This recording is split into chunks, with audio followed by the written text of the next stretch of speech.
Hello दोस्तों, welcome to learn finance. Learn finance में आपका स्वागत है। तो आज हम बात करने वाले हैं आईएफआरएस स्टैंडर्ड्स के बारे में। आईएफआरएस स्टैंडर्ड्स जो कि एक डिमांडिंग टॉपिक है in the fields of finance and accounts. हम आपको ट्रेन करेंगे आईएफआरएस स्टैंडर्ड्स रिलेटेड हर एक टॉपिक, हर एक बिंदु के ऊपर। By the end of this series हम प्रॉमिस करते हैं कि आईएफआरएस स्टैंडर्ड्स रिलेटेड कोई भी प्रोफेशनल एग्जाम आप अटेम्प्ट कर सकते हैं। तो आइए हंसते खेलते इस टॉपिक के बारे में जानते हैं। आज हम स्टार्ट करने वाले हैं एक बहुत ही छोटे टॉपिक से, इंट्रोडक्शन टू आईएफआरएस स्टैंडर्ड्स। इसमें हम आपको इंट्रोड्यूस करेंगे आईएफआरएस स्टैंडर्ड्स से क्या मीनिंग होता है आईएफआरएस स्टैंडर्ड्स का, क्या हिस्ट्री है इसके पीछे, क्या ऑब्जेक्टिव है फाइनेंशियल स्टेटमेंट का, हम क्यों बनाते हैं, कौन यूजर्स है फाइनेंशियल स्टेटमेंट के, एंड क्या क्वालिटी होनी चाहिए फाइनेंशियल स्टेटमेंट्स की। हम चाहते हैं कि आपका कोई भी क्वेश्चन हो तो आप हमें कमेंट बॉक्स के अंदर लिखिए and we will be happy to answer you. जब भी हम आईएफआरएस स्टैंडर्ड्स का नाम लेते हैं तो सबसे पहले क्वेश्चन दिमाग में आता है कि डेफिनेशन क्या है आईएफआरएस स्टैंडर्ड्स की, क्या मतलब होता है इसका। आईएफआरएस स्टैंडर्ड्स एक अकाउंटिंग स्टैंडर्ड्स होते हैं जो कि डेवलप किया है इंटरनेशनल अकाउंटिंग स्टैंडर्ड बोर्ड ने। अकाउंटिंग स्टैंडर्ड्स इसका मतलब होता है गाइडिंग प्रिंसिपल्स। ये हमें गाइड करते हैं कि किसी भी ट्रांजेक्शन्स को या किसी भी इवेंट को फाइनेंशियल स्टेटमेंट में कैसे रिपोर्ट करना है। फॉर एग्जाम्पल, अगर मैं रेवेन्यू की बात करूं तो रेवेन्यू को कैसे इनिशियली मेजर करना है, कैसे रिकॉग्नाइज करना है, और क्या मेरी डिस्क्लोजर्स होने चाहिए फाइनेंशियल स्टेटमेंट के अंदर। लीज इसके बारे में पूछूं, क्या होती है ऑपरेटिंग लीज, क्या होता है फाइनेंशियल लीज, लेसर की बुक्स में क्या जाएगा, लेसी की बुक्स में क्या रिकॉर्ड होगा। इन सभी चीजों के आंसर मिलते हैं हमें आईएफआरएस स्टैंडर्ड्स के ऊपर। हर एक ट्रांजैक्शन और इवेंट के लिए एक आईएफआरएस स्टैंडर्ड्स बनाया गया है जिसको हम पढ़ने वाले हैं आगे आने वाली क्लासेस के अंदर। आइए अब बात करते हैं हिस्ट्री ऑफ आईएफआरएस के ऊपर। आईएफआरएस की स्टार्टिंग हुई 1973 से, जब एक इंटरनेशनल अकाउंटिंग स्टैंडर्ड कमेटी की स्थापना हुई। इसके अंदर स्टार्टिंग में 10 कंट्रीज शामिल थी, बट 2002 में यूरोपियन यूनियन ने एग्री किया कि वो आईएफआरएस स्टैंडर्ड्स को फॉलो करने वाले हैं फ्रॉम 1 जनवरी 2005। अगर बात करें आईएएससी की, तो ये बॉडी 2001 में डिसॉल्व हो गई और एक न्यू अकाउंटिंग बॉडी को बनाया गया, इसका नाम था इंटरनेशनल अकाउंटिंग स्टैंडर्ड बोर्ड। जितने भी अकाउंटिंग स्टैंडर्ड आईएएससी ने पब्लिश किए उसका नाम था आईएएस, एंड जितने भी अकाउंटिंग स्टैंडर्ड्स आईएएसबी ने पब्लिश किए उसका नाम था आईएफआरएस।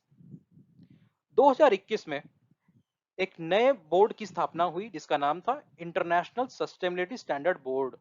इस बोर्ड का काम है सस्टेनेबिलिटी रिपोर्टिंग के ऊपर काम करना, क्या स्टैंडर्ड होगा, क्या डिस्क्लोजर रिक्वायरमेंट होगी, तो इन सभी बिंदुओं पे आईएसएसबी काम करेगा। इस टॉपिक के ऊपर डिटेल में पढ़ेंगे हम आगे आने वाली क्लासेस के अंदर। Now the next question is, what is the objective of financial statement. Financial statement बनाने का मेन कारण क्या है। फाइनेंशियल स्टेटमेंट बनाने का मुख्य कारण यह जानना है कि कंपनी प्रॉफिट में है या लॉस में। It will also help user of financial statement in making their economic decision. जितने भी यूजर्स होते हैं फाइनेंशियल स्टेटमेंट के, चाहे वो गवर्नमेंट, चाहे वो सप्लायर हो, चाहे वो लेंडर हो, चाहे वो इन्वेस्टर हो, वो अपना आर्थिक डिसीजन इस बात के ऊपर बनाता है कि कंपनी प्रॉफिट में है या लॉस में।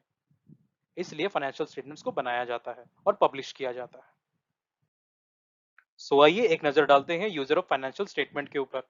Investors, employ, supplier, government, customers and lenders. आइए अब बात करते हैं qualitative characteristics of financial statement. क्या क्वालिटीज होती हैं फाइनेंशियल स्टेटमेंट की। फंडामेंटली बात करें तो फाइनेंशियल स्टेटमेंट के अंदर रेलेवेंट इंफॉर्मेशन होनी चाहिए विद फेथफुल रिप्रेजेंटेशन। मगर फाइनेंशियल स्टेटमेंट की क्वालिटी को और भी एनहेंस किया जा सकता है with the following characters. It should be verifiable, it should have been receive on time, it should be understandable and it should be comparable. इन सभी कैरेक्टर्स को एक एक करके डिटेल में बात करते हैं। आइए, first is relevant. Information should be relevant. Financial statement में जितनी भी इंफॉर्मेशन हो वो रेलेवेंट होनी चाहिए। वो हमें बताए कि पास्ट में क्या हुआ था, इसके साथ साथ यह भी प्रेडिक्ट करे कि फ्यूचर में क्या होने वाला है। Second is faithful representation. Information should be complete, neutral and without error. Third is verifiability. Information should have been verified using the same data and assumption. अगर आज एक इक्विपमेंट को खरीदते हैं तो उसकी क्या रिटर्न डाउन वैल्यू होगी, क्या डेटा हमने लिया, क्या एजम्पशंस ली, क्या डेप्रिसिएशन मेथड यूज किया, क्या साल्वेज वैल्यू यूज की, ये सब इंफॉर्मेशन फाइनेंशियल स्टेटमेंट में होना जरूरी है. Fourth is timeliness. How quickly information is available to the user of accounting information. हम अपनी फाइनेंशियल स्टेटमेंट को कब पब्लिश कर रहे हैं. अगर हम अपनी फाइनेंशियल स्टेटमेंट को पब्लिश करते हैं एक साल बाद, तो क्या यूजर ऑफ फाइनेंशियल स्टेटमेंट यह डिटरमाइन कर पाएगा कि आज कंपनी की स्थिति कैसी है. Fifth is understandability. Information should be easily understandable. Sixth is comparability. Accounting standard accounting policies को एक साल से दूसरे साल में कंसिस्टेंटली अप्लाई करना बहुत जरूरी है, सो दैट हम अपने फाइनेंशियल स्टेटमेंट को कंपेयर कर पाए पिछले पीरियड से, हम अपने फाइनेंशियल स्टेटमेंट को कंपेयर कर पाए दूसरी इंडस्ट्री से. सो ये था आज का टॉपिक. आने वाले कॉम्प्लेक्स टॉपिक्स को भी हम इसी इजी तरह से कंप्लीट करेंगे. Thank you so much.